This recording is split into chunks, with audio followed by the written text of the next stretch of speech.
298장.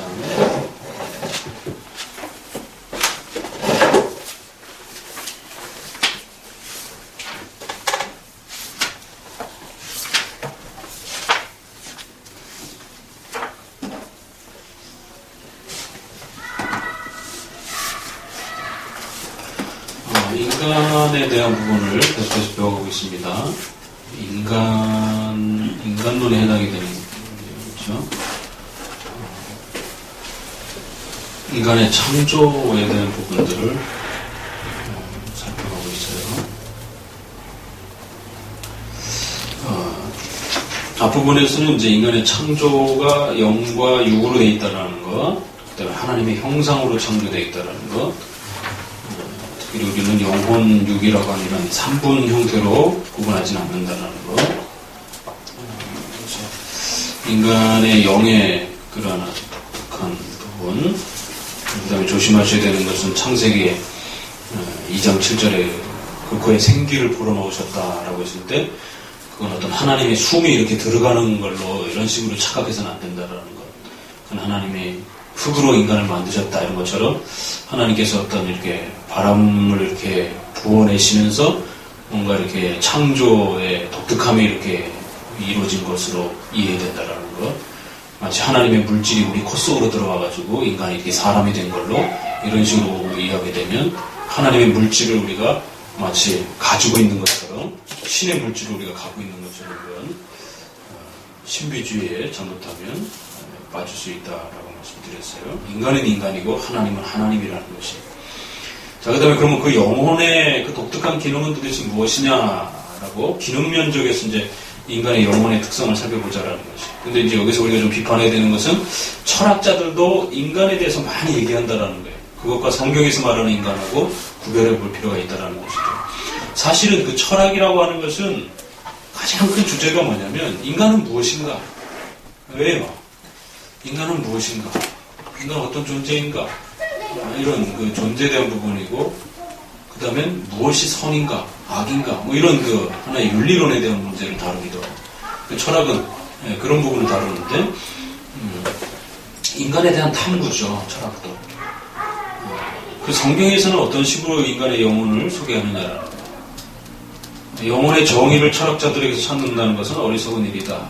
그러니까 왜냐하면 철학자들은 하나님으로부터 피조된 인간을 생각하지 못하기 때문에 그 인간의 그 본질적인 그런 어떤 특성만 생각한다라는 거예요. 인간이 스스로 존재하는 것처럼 그렇게 생각하고 말한다라는 거예요. 그러니까 그건 조금 우리랑 거리가 있다라는 거예요. 성경은 인간이 창조된 것에서부터 출발된다라는 거죠. 그래서 소크라테스라든가 뭐 플라톤의 뭐 이런 견해들이 고대로부터 많이 내려왔지만 좀 우리가 구별해 봐야 된다는 겁니다.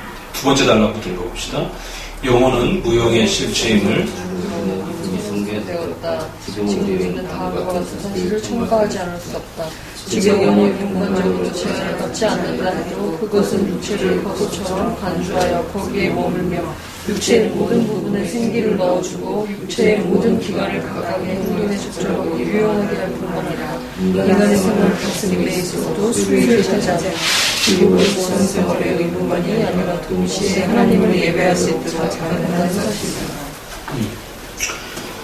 영혼과 육체를 우리가 구별해 보게 되면 이 육체는 쉽게 이해할 수 있는데 영혼은 참 이해하기 힘들죠. 그 예수님을 믿다 죽으면 이게 천국으로 간다고 그랬죠. 그 영혼이 하나님께 곁에 있는 것이. 그 영혼은 어떤 그 공간과 이런 것들 이렇게 제재를 받지 않는다라고 말합니다.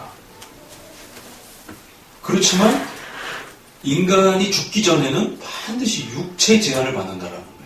왜 하나님이 창조하실 때 영혼과 육체가 하나로 결합된 방식으로 그렇게 창조해 놓으셨기 때문에 죽으면 우리 영혼이 좀 자유롭게 이렇게 이동하고 움직일 수 있는 그러한 이 70년대에 쌓아올린 그 보이저호가 뭐라 그랬죠? 그 빛의 속도로 지금 30년을 갔는데 40년을 갔는데 이제 태양의 끝에 가 있는 거예요. 그런데 우리 영혼이 우리 육체가 죽자마자 우리 영혼이 하나님 곁으로 이렇게 예수님 곁으로 옮겨져 간다고 이렇게 말을 해요. 근데 그것은 어딘지 몰라요. 아주 저 멀리에 있다라고만 성경에서 이렇게 말을 해요. 그러면은 거리상으로 떠서 실제로 상당히 이렇게 먼 곳에 이렇게 있는 것을 성경은 말을 해요. 그럼 뭐 빛의 속도보다 더 빨리 이동할 수 있는 그런 성격을 우리가 이렇게 추측해 볼 수는 있어요. 현대 우주선보다 더 빠른 속도로 이렇게 인간의 영혼이 이렇게 예수님 곁으로 간다라고 하는 것을. 그 얘기 또, 그러면 지옥은 어디 있습니까? 지옥은 어디 있을까요? 우주 저편 어디에 있겠죠? 지옥도 물질적인 그런 개념으로 설명을 합니다. 그래서 성경에서는 그들을 가둔다라고 이렇게 말하잖아요. 그러니까 지옥에 가는 영혼들도 빛의 속도보다 더 빠른 속도로 그 영혼들이 지옥에 이렇게 갇혀지는 참 신비로운 거죠, 그런 부분들은. 그래서 우주 저편 어디에는 그런 부분들이 이렇게 장소가 있을 수 있다라고 이렇게 표현을 해요. 그렇지만 인간이 죽기 전에는 반드시 육체의 제한을 받는다는 거예요. 그래서 죽어야만 이 영혼이 분리된다. 죽기 전에는 영혼이 육체에 분리될 수 없다는 거예요.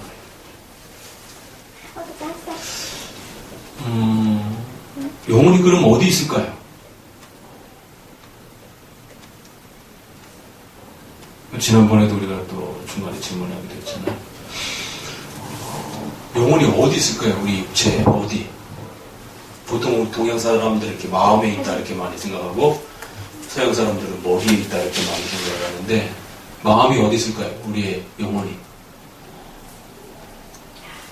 그럼 심장을 쪼개보면 거기에 마음이 있나요?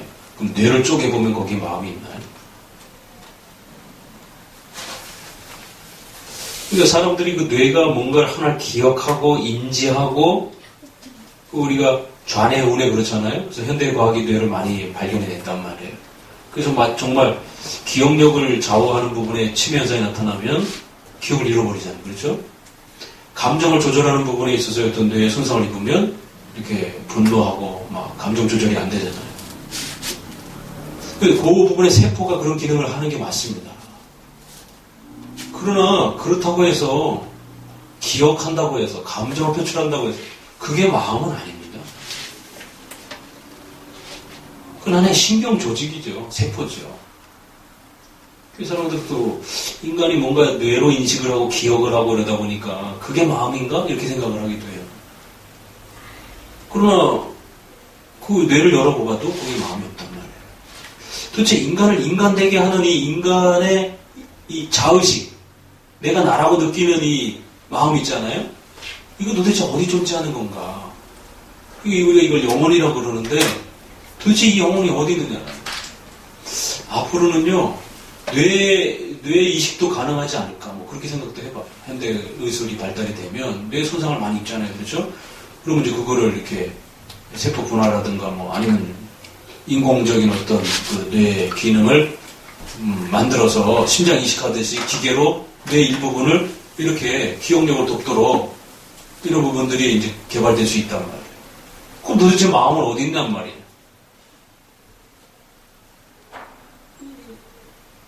대답해 보세요. 응?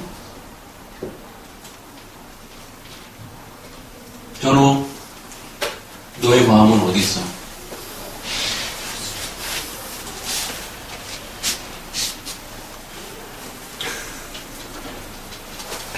집에 다니면서요. 집에. 발로, 저기, 선생님 발로 한 대 걷어 쳐봐. 아까 쳤어요. 쳤어? 그럼 어디가 아파? 발이 아파? 마음이 아파? 발이 아파? 마음이 아파? 응? 발이 아파. 다리가 아픈 거야? 네 머리가 아픈 거야? 아프다고 머리가 인식을 하는 거야? 어디가 아픈 거야? 머리가 아픈 거야? 그럼 머리가 아픈 거지. 다리가 아픈 게 아니고. 어? 어디가 아픈 거야, 그러면? 다리가 아픈 거야? 그렇잖아요. 머리가 아픈 거지. 머리가 그거 아픔을, 통증을 인지했다라면, 머리가 아픈 거지, 다리가 아픈 건 아니잖아요. 어디가 아픈 거예요, 도대체?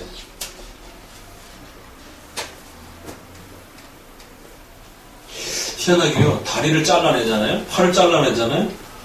그러면 전쟁터라든가 이런 데서 그 잘려진 팔이 아픕니다. 사람들이. 통증을 호소해요. 어디가 아파요? 막 오른쪽 다리가 아파요. 오른쪽 다리가 없는데. 희한하죠. 현대의학에서 밝혀지고 있는 부분들이. 그 지난번 말씀드린 것처럼 간이식을 했는데 여자가 했던 습관들을 남자가 막 따라한단 말이에요. 심장도 그렇고. 드라마를 보면서 막 울고 드라마 근처도 안 갔던 그런 남자가. 그러면 그 여자의 영혼이 내한테 들어온 겁니까? 남자한테?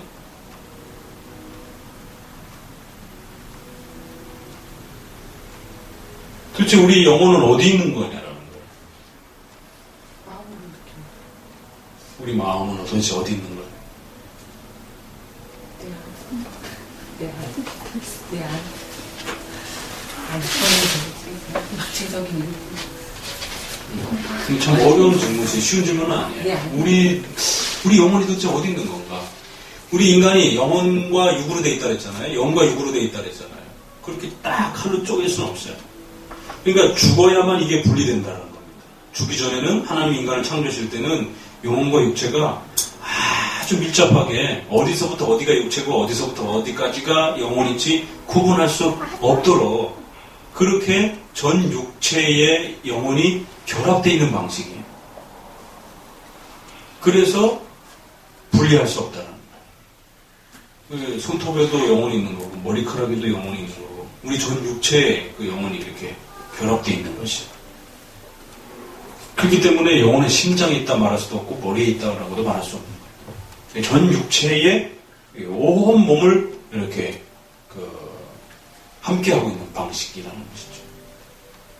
그러면서 이제 심장이라든가 이런 것들은 그 세포가 뭔가를 기억하고 이런 기능으로 봐야지 그 사람의 영혼이 내 안에 이렇게 들어오고 그런 건 아니에요.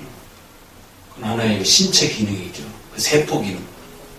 그래서 이런 것들을 어거스틴도 고민을 했고 어거스틴의 그런 글에도 나오고 칼빈이 이걸 다시 이용을 해서 육체를 거서 집처럼 그렇게 사용한다라는 거예요. 영혼이. 그 육체의 모든 부분에 생기를 넣어주고 육체의 모든 기관을 각각의 행동을 적절하게 이렇게 활용하고 다스리면서 그 영혼이 육체를 이끌어간다라는 거예요. 그러면서 하나님을 예배하도록 그렇게 인간은 움직여져 간다라는 거예요. 299페이지 보게 되면 그리고 하나님을 연합함으로써 완성되는 행복을 인간이 몰랐다고 하면 그는 사실상 지성의 주요한 효용을 결여했을 것이다. 이와 같이 영혼의 주된 활동은 이를 갈망하는 것이다. 그래서 그 영혼이라고 하는 것은 하나님을 찾도록 되어 있다는 거예요. 종교의 씨앗 인간에 있어서 뭔가 신을 그리워하는 그러한 그 갈망함들이 그 영혼에 있다라는 거예요. 뭔가 두려움이 오면 두려움을 가지면서 뭔가 의지하고 싶어하는 그런 마음들. 그다음 두 번째 달라 읽어봅니다. 사람에게는 감각적인 영혼과 이성적인 영혼. 하나의 영혼이 있다는 것들을 생각하는 것보다도 주변의 국방과 때문에 그 경박하고 유익한 주장으로 우리 스스로가 괴로움을 당하지 않기 위해서 윤리들의 주장을 받아들여서는 안 된다. 그러니까 영혼, 육 이런 식으로 주장하는 자들이 있어가지고 3분으로 나눠가지고 영을 갖다가 감각적인 영, 이성적인 영, 뭐 이런 식으로 이렇게 또 구분하기도 한다라는 것이. 이거는 이제 우리가 받아들이지 않는다라는 거예요. 밑에서 다섯째 줄 22번 다음에는 공통 감각에 의해 이해된 것들을 식별하는 공상력이 따른다. 그 다음에는 보편적 판단을 포함한 이성이 따른다. 마지막으로 오성이 있는데 이것은 이성이 산만하게 생각한 것을 집중력, 조용한 명상 속에서 정관한다. 오성, 이성, 공상력 등 영혼의 세 가지 인식 기능과 일치하는 세 가지 욕구 기능도 있다. 첫째는 의지, 이것은 오성과 이성이 제시하는 것을 추구한다. 둘째는 분노, 이것은 이성과 공상력에 의해 제시된 것을 본다. 셋째는 욕망으로, 이것은 공상력과 감각에 의해 제시된 것을 파악한다. 그 이제 철학자들은 이제 오성을 얘기를 하고 뭐 이성을 따로 구분하기도 하고 아주 세밀한 인간의 마음을 통틀어서 우리가 마음 이렇게도 표현을 하는데 철학자들은 또 그걸 아주 세밀하게 구분하기도 한다라는 것이죠. 그래서 그런 그 세밀함의 구분을 어느 정도 우리가 인정하긴 하지만 그렇다고 해서 영, 혼, 육 이렇게 구분해서는 안 된다라는 거예요. 그 영 자체를 우리가 조금 세밀하게 구분할 수는 있다라는 거예요. 근데 영 자체를 세밀하게 조금 구분하는 정도가 아니라 인간의 그 본체를 갖다가 그렇게 영, 혼, 육 이런 식으로 이렇게 구분해서는 안 된다라는 거예요. 그 영 자체에 보여지는 면에 따라서 어느 부분이 강조되느냐에 따라서 그 영에 약간씩 다른 면을 있을 수 있다라는 거예요. 그래서 어느 정도 우리가 인정을 한다라면 그것을 오성이다 이렇게 표현할 수도 있다라는 거예요. 좀 표시를 해놓으세요. 오성, 7번에 있구나.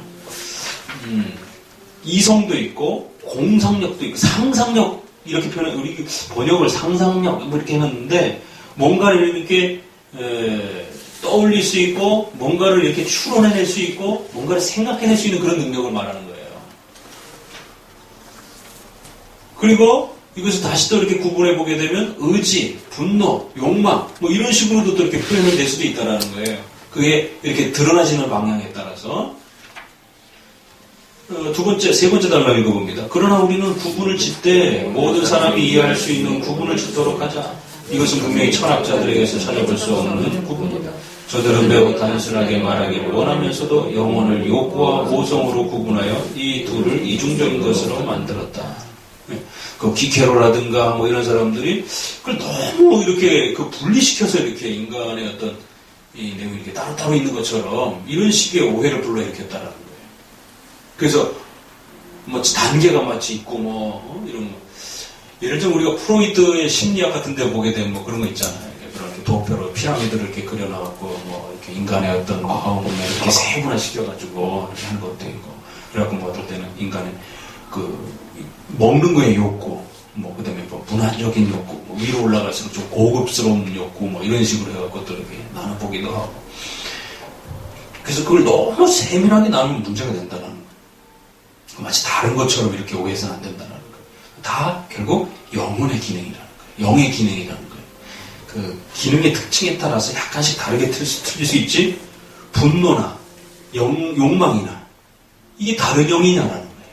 영의 다른 표현이지 다 영의 기능이라는 거예요. 왜 인간의 마음이 굉장히 복잡하잖아요. 그러니까 그걸 우리가 너무 이렇게 분리시켜서 생각하게 되면 마치 인간의 영 안에 굉장히 많이 다른 게 있는 것처럼 이런 식으로 구분을 하게 되면 큰일 난다라는 거예요. 그래서 이제 7번에 와서는 근본적으로 정리를 해보면 오성, 의지 이렇게 구분해 볼 수 있긴 하다라는 거예요. 이게 다 영에 해당이 되는 건데 크게 나눠보면 오성과 의지 정도. 이 오성 또는 지성 이렇게 해놨어요.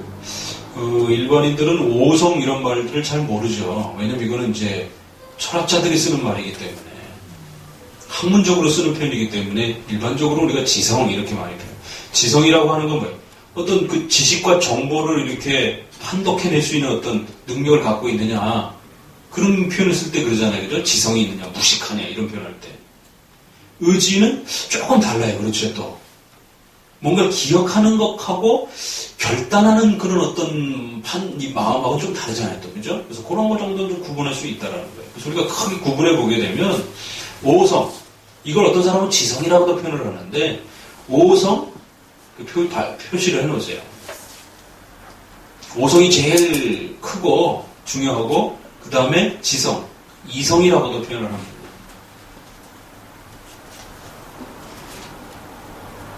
그 다음에 감성 이렇게 표현할 수가 있어요. 오성, 이성, 감성.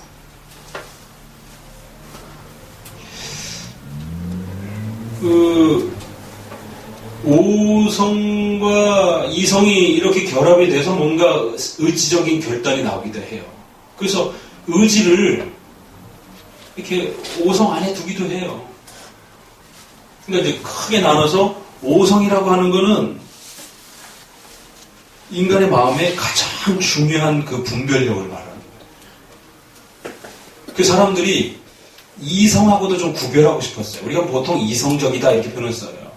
그 말은 거의 지성하고도 많이 비교가 돼요. 지성적이다, 이성적이다, 합리적이다 이렇게 표현하잖아요. 그죠? 좀 제발 합리적으로 생각해, 이성적으로 생각해, 지적으로 좀 생각해, 무식하게 생각하지 말고 이렇게 표현할 때 거의 비슷한 표현이에요.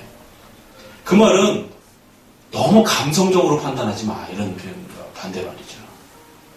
그런데 인간이 지성만 있다고 해서 이성만 있다고 해서 합리적으로 판단하지는 않아요. 이렇게 제대로 판단하지는 않아요. 판사들이 아주 지성적이고 이성적이잖아요. 그렇죠? 그런데 이 판사들이 나쁜 판단을 많이 해요. 그렇죠? 그 선악과 관련됐을 때 판사가 참 이번에 그 납치 사건 같은 경우도 자기 여자친구를 납치 먹여갖고 죽인 것 같은데 여자가 그냥 낙지 먹다 죽었다, 질식해서 죽었다. 1심에서는 분명히 살인죄로 처벌을 했는데 2심에서는 무죄로. 판사의 개인의 양심에 따라 판단을 하는 거거든요. 그랬을 때 그 판단의 그 결정적인 역할을 하는 거. 그거는 조금 더 이성하고 또 다른 어떤 것이 있을 수 있다라는 거예요. 굳이 구분해보자라면. 자기가 외운 대로, 기억한 대로 이렇게 판단하느냐?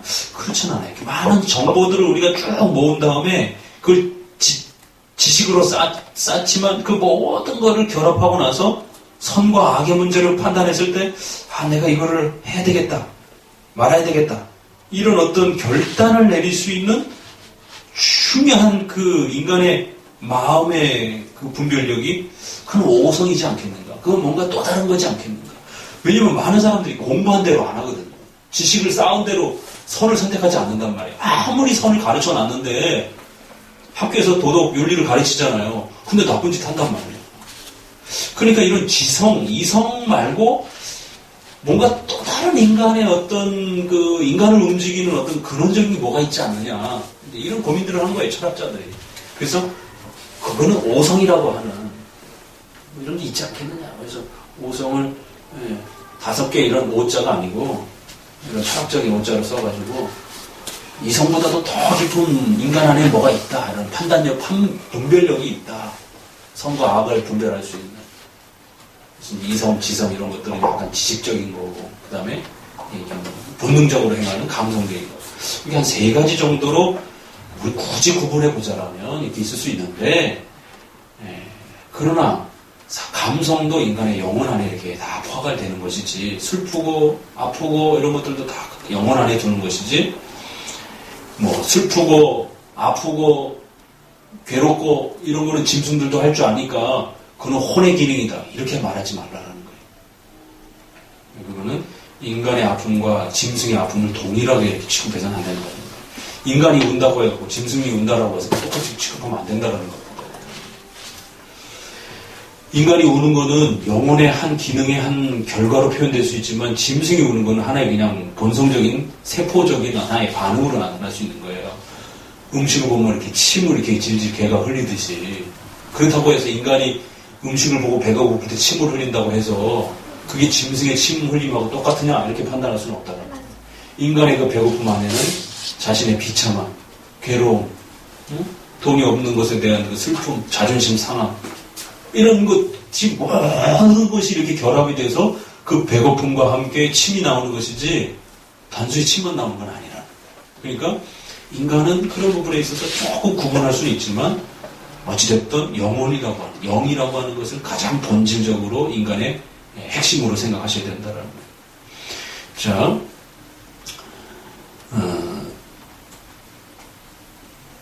네 번째 줄부터 읽어봅니다. 그러므로 우리는 인간의 영혼이 두 부분, 곧 오성과 의지로 되어 있다는 것을 주장하기로 하자. 그러니까 영 안에 이렇게 오성과 의지, 이게 둘로 나눌 수 있을 수 있겠다라는 거예요. 이렇게 좀 강조하는 거에 따라. 계속, 실로 이 구분은 현재 우리의 결례할 것이다. 그리고 오성이 하느니는 대상을 신하지 않든가 하는 것이다. 한편 의지가 하는 일은 오성이 선이라고 인정하는 것을 선택하며 추구하고 오성이 부인하는 것을 거절하며 피하는 것이다. 그러니까 약간 그런 어떤 그 차이점이 있을 수 있다는 것이. 그래서 아리스토텔레스는 또 나름대로 어떻게 구분해 보기도 하고 그러는데, 자, 27번 그 뒷부분부터 그는 이 선택을 욕구적 오성이라 불렀다. 무익한 문제에 말려들지 않기 위하여 우리는 오성은 말하자면 영혼의 지도자요 지배자요 의지는 오성의 명령을 항상 유의하며 자신의 욕망에 있어서 오성의 판단을 받을 준비가 되어 있다는 것을 아는 것으로 만족하자. 그래서 기독교 강의의 제일 어려운 부분 중에 하나가 바로 이 인간의 영혼의 기능을 이렇게 설명하는 이 부분이기도 해요.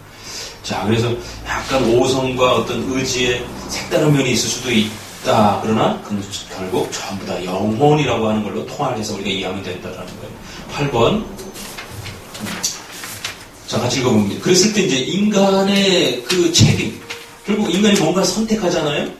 우리가 그걸 인격이라 말한단 말이에요. 그 인간의 영혼이 뭔가를 선택하도록 만든단 말이에요. 그 인간의 기능을 너무 세분화시켜 놓게 되면 어떤 일이 벌어지냐면 영은 범죄하려고 한 게 아닌데 혼이 범죄했다. 뭐 이런 식이 나온다는 말이에요. 그러니까 영혼 전체가 결단하는 걸로 봐야 된다는 거예요. 그 기능에 따라서 어떤 부분은 감성적인 부분이 있고 어떤 부분은 지적인 부분이 있고 어떤 부분은 조금 더 이렇게 오성, 이렇게 뭔가 좀 더 세밀한 분별력의 기능도 있지만 그 전체는 결국 인간의 영이 하는 일이라고. 그렇기 때문에 인간의 어떤 선택, 인격적 결단 이런 모든 것은 그 자신의 영이 하는 것이지 그 자신 안에 뭔가 또 다른 내면의 뭐 지킬 박사와 하이드처럼 뭐 내 안에 또 다른 내가 있는 것처럼 뭐 이런 식으로 해서 책임을 회피하고 이러면 안 된다라는 거예요. 그건 결국 아담의 영이 그 선택을 한 거라는 거예요. 읽습니다. 그러므로 하나님께서는 인간의 영혼에 마음을 주시어 선을 정의를 위해서 각각 하나의 미와 또한 이성의 빛을 안내자로 하여 마땅히 추구해야 할 것과 마땅히 피할 것을 구별하도록 하셨다. 이런 이성, 이런 그 감각, 이런 그것이 책임감이라 이런 것이 인격이라는 거예요. 여기서 이제 뭐 지도력이다 이렇게 표현할 수도 있고 29번 뒤에 하나님께서는 여기에 의지를 결합시킴으로써 의지로 하여금 선택할 수 있도록 하였다. 인간의 최초의 상태는 이와 같은 탁월한 은사들로 뛰어난 품위를 지니고 있었다. 때문에 그의 이성과 지성, 사여분별, 판단은 지상생활을 지배하는 데 있어서 충분했을 뿐만 아니라 인간이 이것으로 하나님과 영원히 행복을 찾아올 수 있다. 여기에 선택이 추가되어 욕구를 조정하고 모든 기관의 활동을 조정하며 그리하여 의지로 하여금 이성의 지도에 전적으로 따르게 합니다. 이런 완전한 상태에서 인간은 자기가 원하기만 하에 따르면 자유의지로 영생에 도달할 수 있는 능력을 가지고 있었다. 그러니까 최초의 인간의 자유의지, 어떤 것이든지 선택할 수 있는. 그러나 지금의 우리의 자유의지는 좀 달라요. 지금도 우리는 어떤 면에서 자유의지를 가지고 있습니다. 누가 시켜서 우리가 뭘 하는 건 아니잖아요. 여러분 자신에게 의지가 있단, 의지의 자유가 있단 말이에요. 그러나 지금하고는 아담하고는 전혀 다릅니다. 지금은 이제 타락한 상태에서의 의지를 우리가 갖고 있는 거고, 아담 상태는 타락하지 않았을 때 순수한 의지를 갖고 있었던 것이다라는 거예요. 그렇기 때문에 아담은 자신의 의지로 타락한 것이다라는 거예요. 그걸 쭉 밑에 줄에 이어서 8째 줄, 두 번째 단락, 8째 줄. 그러므로 아담은 자기가 원하기만 했더라면 넘어지지 않을 수도 있었는데 그는 다만 자신의 의지로 타락했다는 것이다. 그러나 그의 의지는 어느 쪽으로도 기울어질 수 있었으며 따라서 항구적인 인내성을 받지 못했던 까닭 그는 아주 쉽게 타락하였던 것이다. 그러나 그가 선악을 선택하는 일은 자유로웠다. 이게 신비예요. 하나님이 왜 인간에게 자유의지를 주셨을까? 참 신기하죠? 하나님을 버릴 수도 있고 안 버릴 수도 있는 이런 의지력을 인간에게 주셨다라는 거예요. 그러면서 하나님이 인간을 창조한 거예요. 만약 그럼 입장을 바꿔놓으세요. 여러분이 뭔가를 만들었는데 그게 어느 날 도망가 버렸어요. 그렇게 기릅니까? 여러분이 애완동물을 기른다 할지라도 그렇게 하진 않잖아요. 그렇죠? 네, 소유를 도우려고 하는데 하나님이 인간을 최고의 하나님의 형상의 대우를 해준 겁니다. 선택을 할 수 있는 인격자로서의, 인격적 존재로서의 그 최고의 위치를 주신 거예요. 그렇기 때문에 타락한 것을 하나님께 돌릴 수는 없다는 겁니다.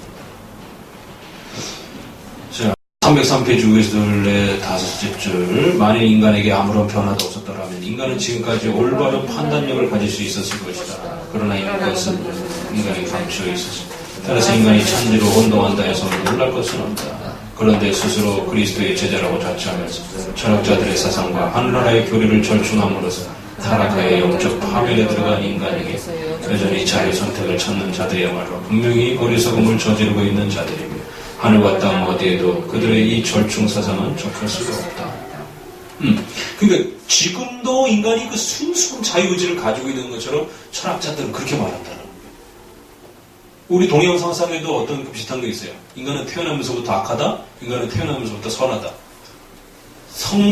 선설, 성악설, 그죠?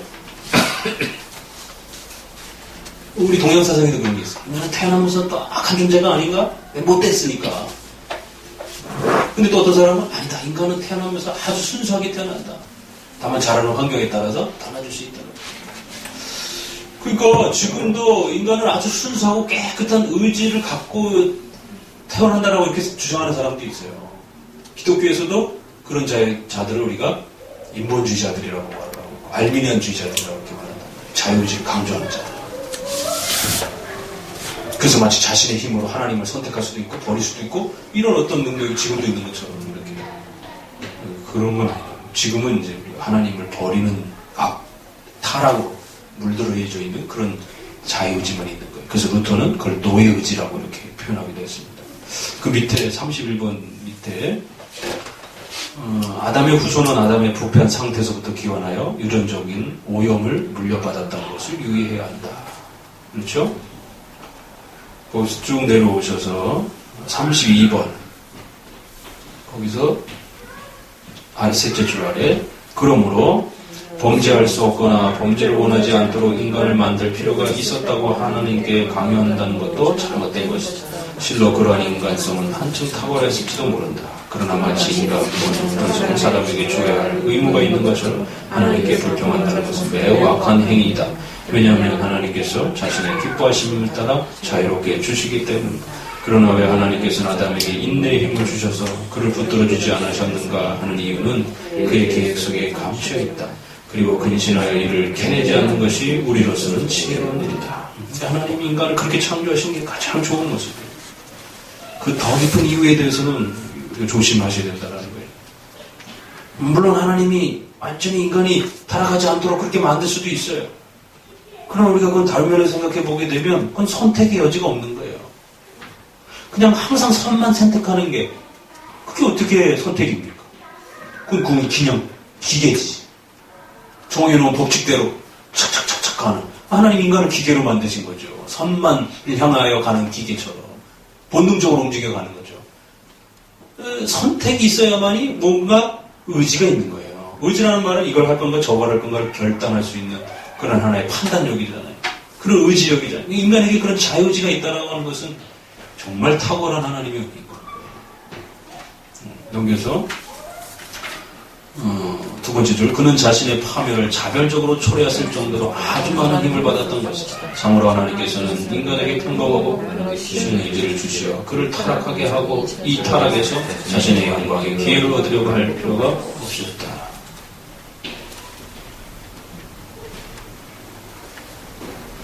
인간에게 최초로 그런 자발적 의지가 아주 놀랍게 그냥 주어진 것이다라는 거예요.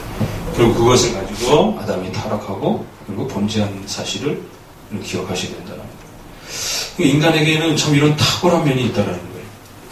인간의 창조를 우리가 살펴보게 되면 그러니까 인간의 이런 독특함을 우리가 철학자들하고 비교해봐도 철학자들도 미처 다 설명하지 못하는 부분이 분명히 있다는 거예요. 철학자들은 여기서부터 여기까지만 말하지만 그 이면에 있는 인간의 그런 하나님의 형상으로서의 그런 독특한 의미. 이 철학자들이 설명하지 못하는 부분은 뭐냐면요. 인간 안에 그 종교를, 신을 갈망하는 그런 그 그리움. 이걸 설명하지 못해요. 그래서 마르크스라든가 막스 베버라든가 공산주의가 처음에 나올 때 종교는 마약이다 그랬어요. 돈 없고 병들고 연약한 자들이 자신들의 현실을 벗어나고 싶어서 그냥 막연히 이렇게 기도의 대상, 소망을 이렇게 자기 스스로 위안을 삼고자 이렇게 만들어낸 거라는 거예요. 얘네가 설명할 길이 없으니까 그렇게 그래도 설명을 해본 거예요. 근데 웃긴 건 돈 있는 사람도 신을 갈망하더라는 거죠. 돈 없는 자만 이 양약한 자가 그 자본주의 사회 속에서 마치 담배를 그리워하고 술을 찾잖아요. 그렇죠? 그런 거라는 거예요. 종교는. 신을 갈망하는 거는 고달프니까 거기 가서 딱 기도하면 잊어버리잖아요. 스트레스가 해소되잖아요. 그런 거라는 거예요. 그러니까 인간이 그래서 만든 거라는 거예요. 그래서 찾아낸 거라는 거예요. 근데 그렇지 않은 평범한 사람들에게도 하나님을 얻어 신을 갈망하는 그런 모습들이 나오는 거 어떻게 설명할 거냐라는 말이 안 된다는 거죠. 그러니까 공산주의자들도 또 자본주의자들은 프로이드라든가 이런 이쪽에서는 또 인간의 어떤 욕망, 욕구 이렇게 단계별로 쭉 설명해가지고 막 이렇게 설명을 한단 말이에요. 그래서 처음에는 먹는 욕구, 성의 욕구, 그 다음에 잠자는 욕구, 문화를 누리고 싶은 욕구, 이러다가는 뭔가 마지막에 가서 모든 게 다 이제 준비됐을 때는 인간은 재미가 없잖아요. 할 게 없잖아요. 그러니까 어떤 종교를 이렇게 만들어가지고 거기에서 어떤 희열을 느끼더라고요. 이건 또 이제 있는 자본주의 쪽에서 이제 사람을 그렇게 설명해 보는 거예요.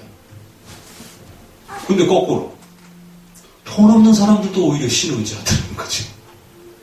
돈 있는 사람들이 맨 꼭대기 가서 이제 먹고 놀고 할 게 없으니까 종교를 찾아보고 거기서 이렇게 막 그 종교적인 이렇게 희열을 해보자 이렇게 설명을 해놨는데 오히려 맨 밑바닥에 있는 사람들이 신을 찾으면서 의지하고 거기서 희열을 누리고 거기서 안식을 누리고 그러더라는 거예요. 이걸 어떻게 설명할 거냐. 그러니까 철학자들은 나름대로 뭔가 이렇게 하나의 패턴을 인간의 어떤 통계를 이렇게 만들어서 설명하는데 특별히 그보다 더 깊은 어떤 내용들을 인간이 이렇게 나타나는 것에 대해서 설명을 못하는 거예요. 그러니까 우리가 성경에서만이 그걸 설명할 수 있다는 거죠. 인간이 하나님의 피조물로 하나님의 형상으로 창조되었기 때문에 인간이 막 악할 것만 같기도 한데 그럼에도 불구하고 또 이렇게 그 악을 탁 절제하는 그런 모습도 있고 인간이 또 한없이 선할 것 같은데도 불구하고 인간은 악의 모습을 이렇게 갖고 있고 그러니까 한쪽으로 설명할 수가 없는 거예요. 성경에서는 그게 설명 가능하다는 거죠. 그건 악 때문에 그렇다. 아무리 선해 보여도 악으로 인간이 틀어지는 악의 문제 때문에 인간이 악한 것 같은데 아무리 악해도 또 어떤 면에서는 또 이렇게 개가천선하잖아요. 살인범들이 또 이렇게 어째서 그렇지? 도둑놈도 자기 아들한테는 이렇게 잘한다. 이런 것도 그렇고 이거 도대체 어떻게 설명할 거냐라는 거예요. 환경적으로 유전적으로 설명하면 아들도 도둑이 돼야 돼요. 그죠?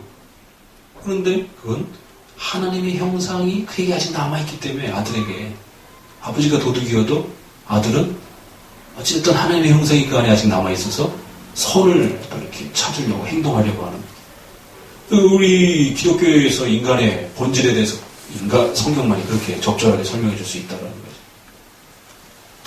일반 철학 갖고는 다 설명 안 된다는 거죠.